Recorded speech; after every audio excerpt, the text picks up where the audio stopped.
What's going on, everybody, and welcome to the Other Side of the Firewall podcast. We sort the latest and greatest in cybersecurity news, as well as we highlight those movers and shakers and glass ceiling breakers, those people of color who've made it to the other side of the proverbial firewall.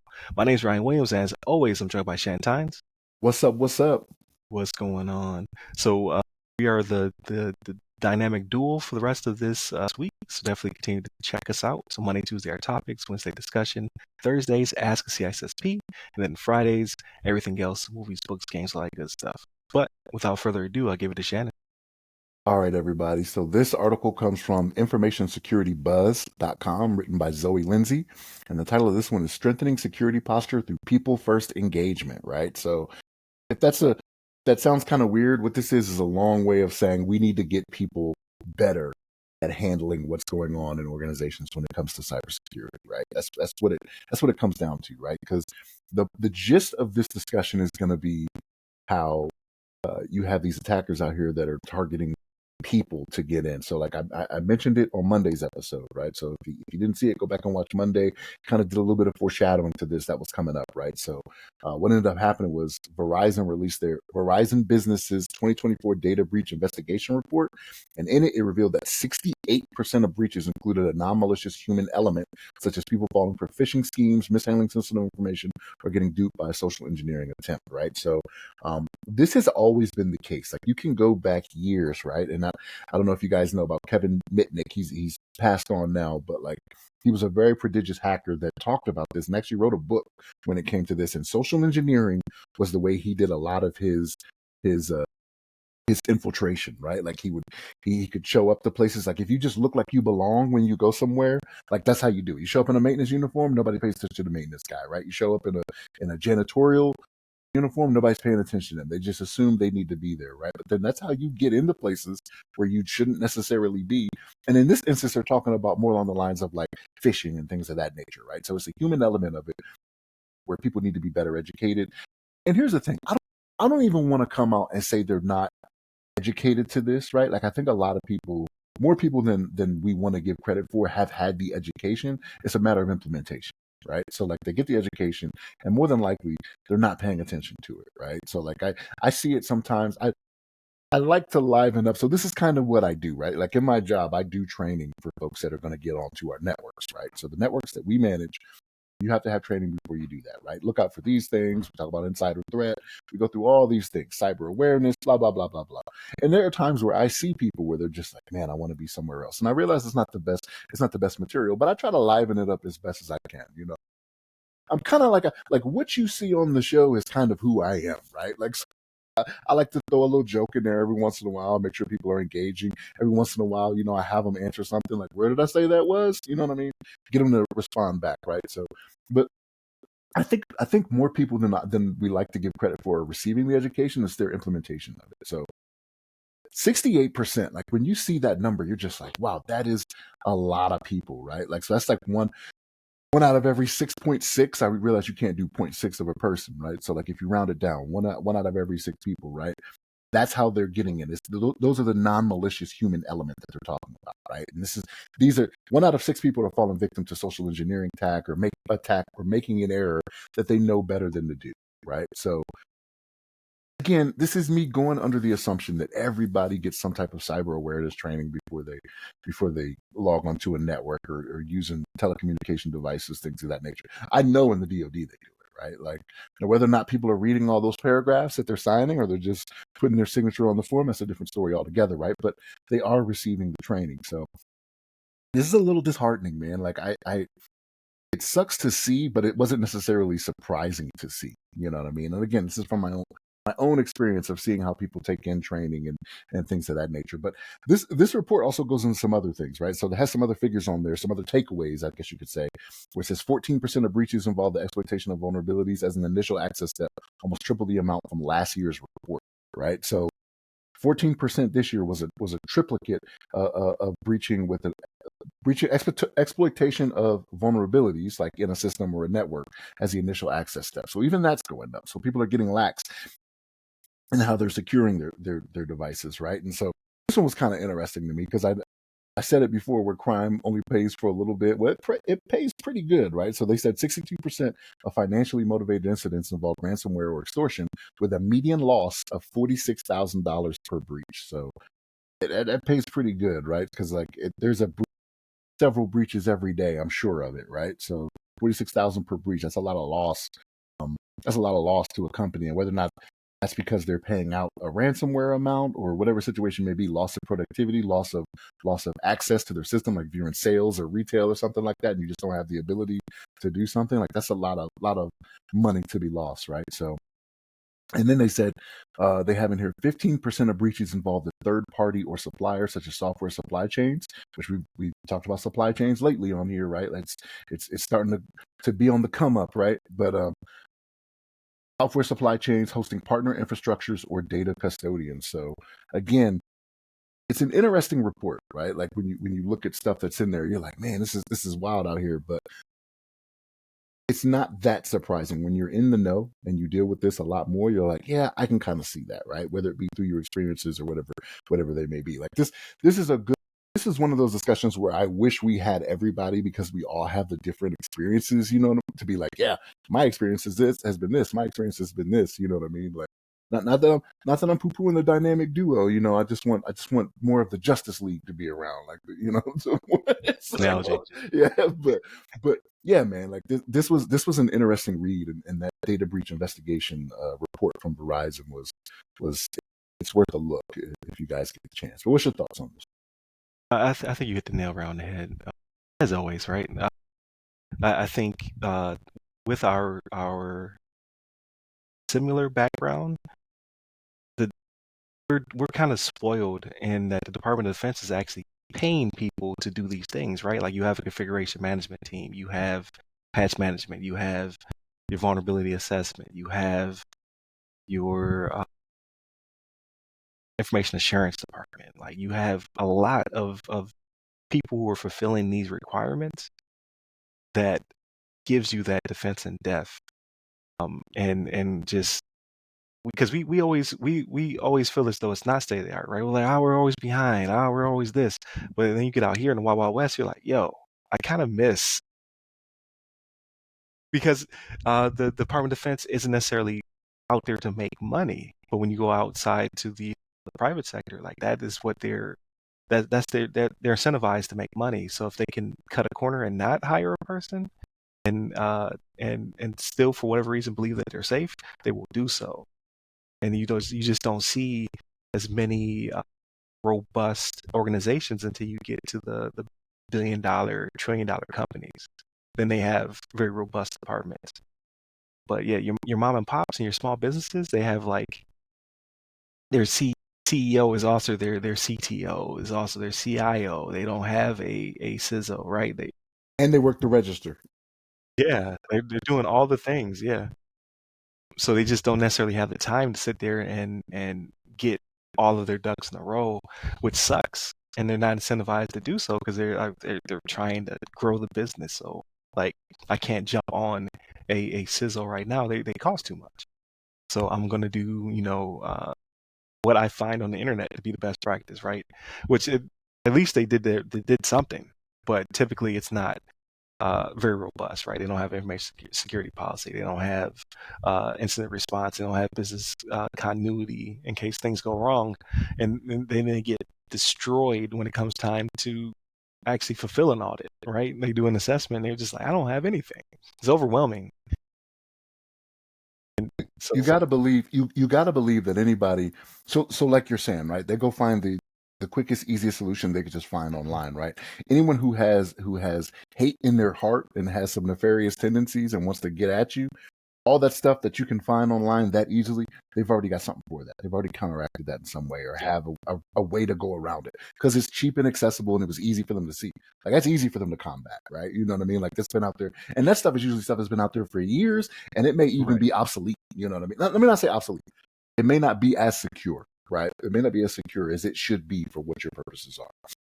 absolutely. And then it's the enforcement, right? Like let's say they did find, because there's a really good NIST guide, right? Like if you type in information security or cybersecurity policy NIST. I forget what I typed in, but it brought me directly to the NIST website, which always has a ton of resources and tools. But it was a PDF that spawns Word docs, so it gives you a template of an information security policy. It gives you a template of all these things that they put out there for people who cannot afford necessarily to hire somebody to build this stuff for them, right? And then it's a matter of tailoring it. So that again, that costs them time. They have to go there and sit and tailor it, as opposed to, hiring somebody like one of us to go in there and say, okay, this is what you need.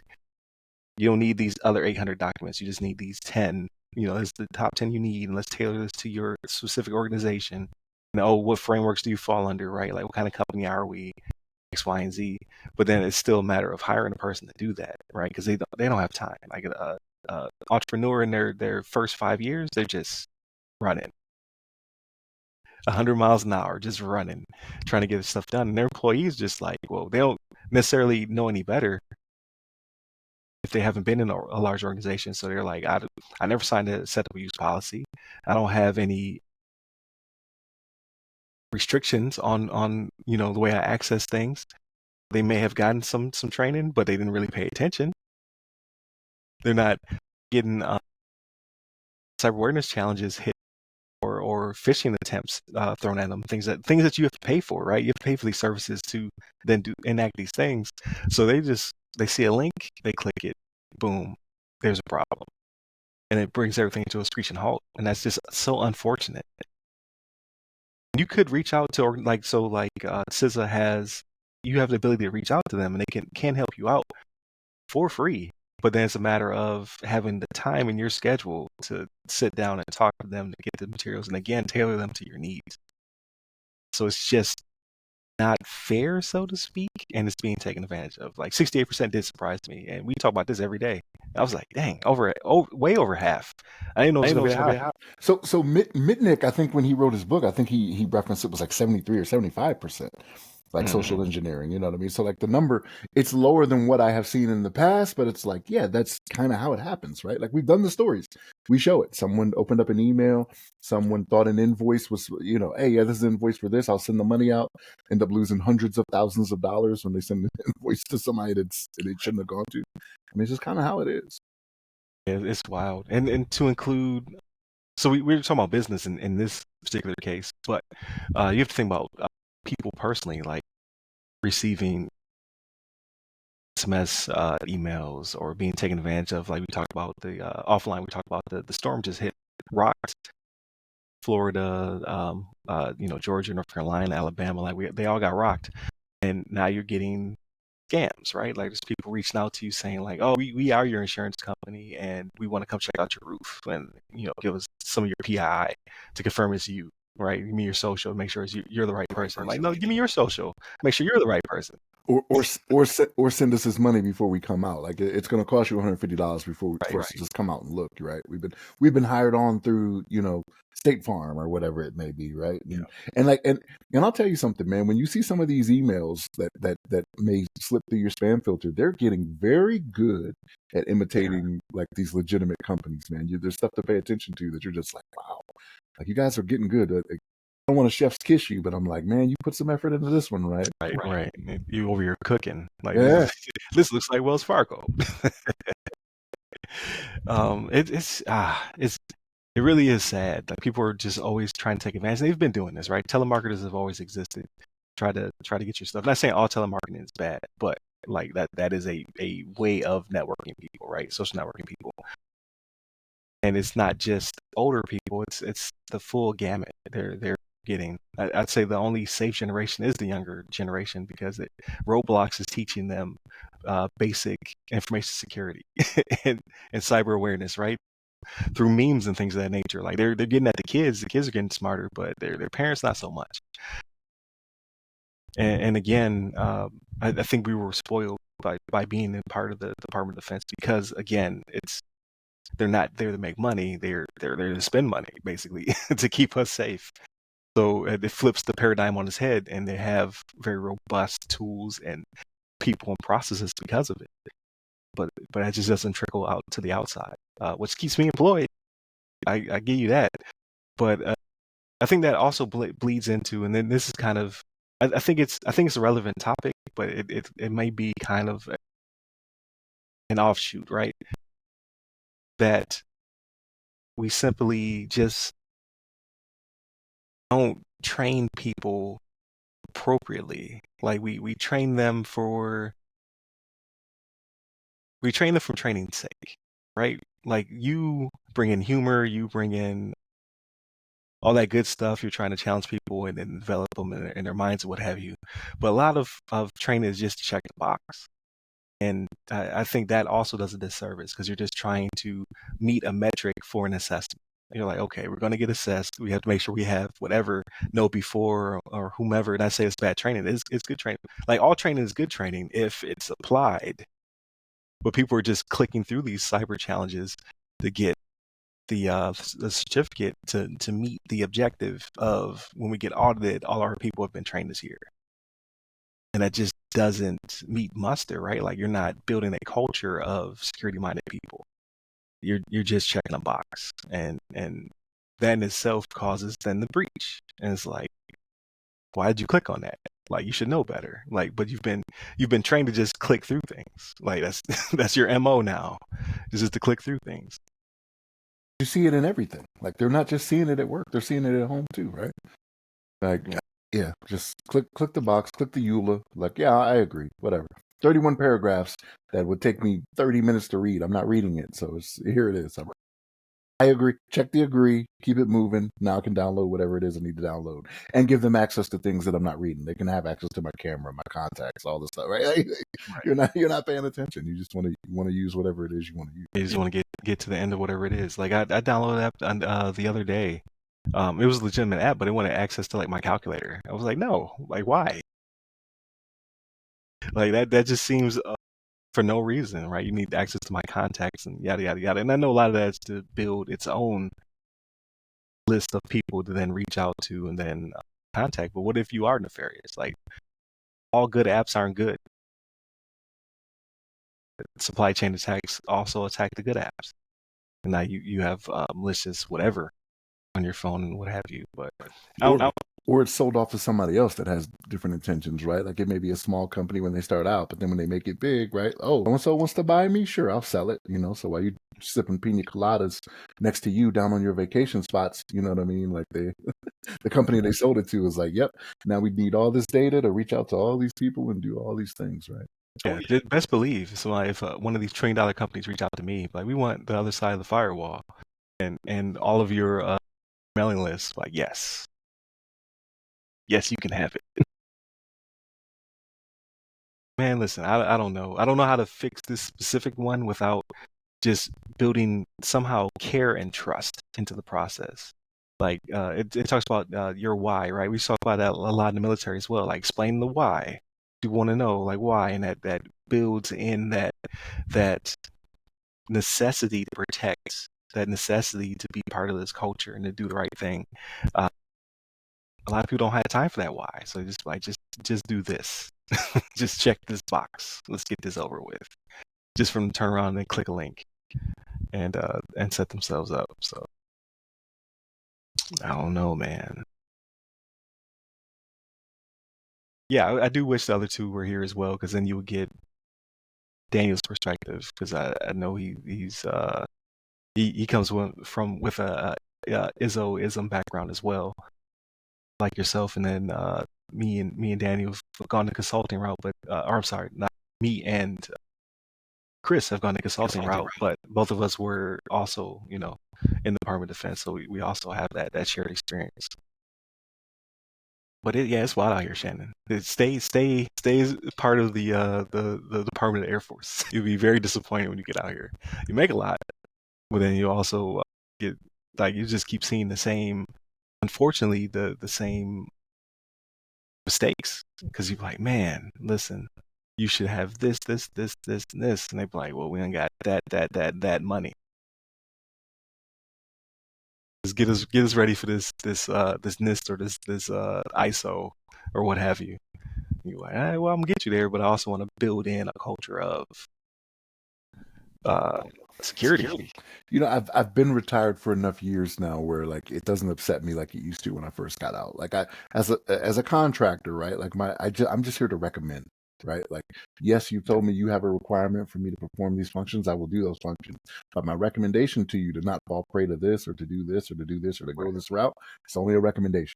Like I've come to accept that, right? So like because they don't listen all the time. Believe that they don't listen all the time, right? They're like, now we don't want to do that. We got to get this up and running quick, fast, mission failure. You hear all the buzzwords. You know what I mean? It's just like, okay, like I'm going to document that I told you. Like it's going to be in an email. So I just want you to put I'm covered. you're not going to hand me a slip that's pink. That's not happening. Right. But yeah, it's wild out here. But hopefully people are paying more attention. I say that, and then it's showing the opposite. These numbers are showing the opposite. People are not paying attention. But we'll build more robust tools, and our defenses will go up. Oh, that was the offshoot I want to talk about, and then I'll land this plane. We have to get out of our head that it takes a million degrees and certifications and decades of experience to be in our field. Like I know it's not recommended by a lot of people. Some people call it gatekeeping. Some other people are just saying like we need people relevant experience. The bad guys don't have that. The bad guys don't have relevant experience. They don't have degrees. They don't have certifications. So I'm being hypocritical because I have all those things, but I did those things so I could check the boxes to get in the field. And then when I'm over here, I'm seeing like the bad guys don't like we ask them for their shirts. Like before you breach us, gotta make sure you have a CISP. Like that's not happening. Like it doesn't make sense. Are you really a certified ethical hacker? No, you're about to do Right. some unethical things. So CEH ain't for you, right? They just have passion and the will to do such. And we need to start focusing on getting people in the field that have passion and will as well. And then you can work up to those sorts of things of that nature. It's getting on my nerves that you have to have these things to break in to the field when the people who are breaking in to your company do not have these things. So it's very backwards in my opinion. But I digress. I'm not a hiring manager, so I can't. I have no influence in the market, right? So to speak. But yeah, continue to hit us up. Monday, Tuesday, our topics. Wednesday, discussion. Thursdays, Ask CISSP. Fridays, everything else. So movies, books, games, all that good stuff. Hit up all the websites that go by our name. The other side of the firewall, the other side of the FW. Or you go to ramcyber.io. Or you can hit me up. I'm at RyRy Security Guy. This transcript's going to kill me on this one. RyRy Security Guy. RYRY Security Guy. You can find me on LinkedIn and pretty much all the other socials. Or you can email me at rwilliams@ramcyber.io. Stay safe. Stay secure.